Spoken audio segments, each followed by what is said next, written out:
नमस्कार, मी लिंगराज येडगे। आज आमच्या गावची यात्रा 7 डिसेंबर रोजी म्हणजे चंपासृष्टीच्या दिवशी ही यात्रा भरत आहे।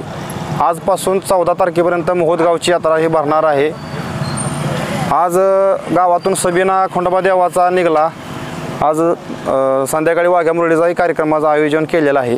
ही यात्रा 84 वर्ष झालं ह्या गावामध्ये भरत आहे खंडोबा देवाची। इंग्रज कालापासून ही यात्रा भरत आलेली आहे। वेगवेगळे कार्यक्रम या यात्रेमध्ये असतात। जनावरांची निवड असते, लहान मुलांचा विज्ञान प्रदर्शनाचा कार्यक्रम असतो। ही जनावरांची निवड आमची 13 तारखेला आहे आणि 14 तारखेला बक्षीस वितरण आहे। 12 तारखेला विज्ञान प्रदर्शनाचं आयोजन आम्ही केलेलं आहे। 12 तारखेला संध्याकाळी लोककलावंतांचा तमाशाचं आयोजन हे आम्ही केलेलं आहे। ही यात्रा व्यवस्थितरित्या पार पाडणार आहे।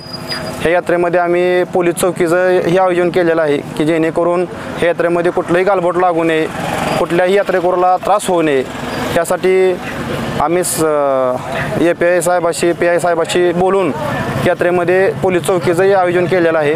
ही यात्रा व्यवस्थितरित्या पार पाडणार आहे आणि गावाने यात्रेत उत्स्फूर्त प्रतिसाद द्यावा आणि गावाने यात्रेला सहकार्य करावं ही आमची यात्रा कमिटीची नम्र विनंती आहे। आणि यात्रा व्यवस्थितरित्या पार पडेल आणि गाव यात उत्स्फूर्तपणे प्रतिसाद देईल ही 100% खात्रीशी माझं म्हणणं आहे आणि ही विनंती आहे गावात।